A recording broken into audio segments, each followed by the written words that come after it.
Willkommen zu einem neuen Noise-Test auf meinem Kanal. Wieder ein Be Quiet im neuen Format.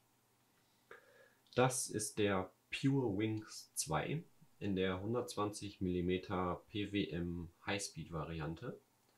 Das heißt, der dreht mit 2000 Umdrehungen, hat einen Airflow von 112 Kubik die Stunde und einen statischen Druck von 2,2, also eine Ecke weniger zum SilentWings 3, beziehungsweise als der SilentWings 3 mit seinen 125 Kubikmeter die Stunde und 3,4 mm statischen Druck.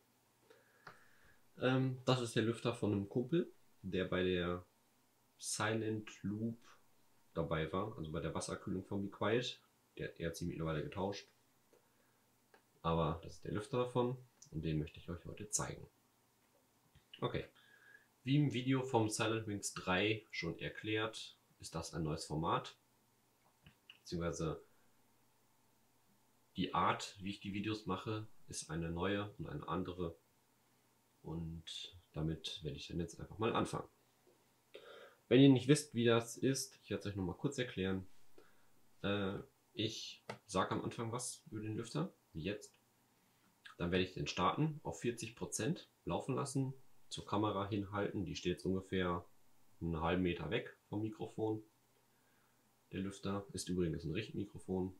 Dann werde ich den 40% laufen lassen, so 5 bis 10 Sekunden zum Mikrofon hinhalten. Dann werde ich auf 50% gehen, wieder dasselbe, zum Mikrofon hinhalten, 10 Sekunden laufen lassen. Dann 60, 70, 80, 90% und dann auf 100% und dann halt wieder zum Mikrofon hinhalten. Und am Ende werde ich euch nochmal die Automatik und den manuellen Modus zeigen. Im manuellen Modus dreht er halt auf 40%, auf Automatik nochmal auf 100, damit ihr den Vergleich hört, beziehungsweise die Differenz von 40 auf 100%.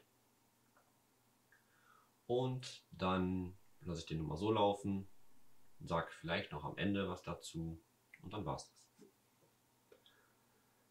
Okay, wie gesagt, ein Be Quiet Shadow Pure Wings, kein Shadow Wings, Be Quiet Pure Wings 2 120 mm PWM Highspeed Variante 2000 Umdrehungen. Wir starten jetzt auf 40%.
Okay.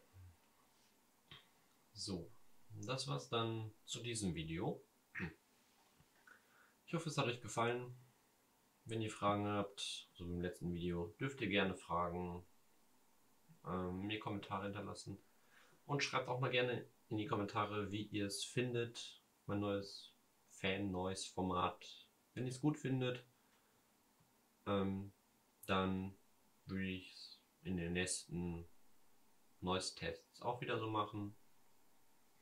Würde das Format beibehalten, weil ich persönlich finde, es bis jetzt auch selber ganz gut. Und ja, dann würde ich es immer so machen, ab jetzt das neue Format, so in der Art. Und dann passt das. Okay, dann sage ich bis zum nächsten Mal auf meinem Kanal.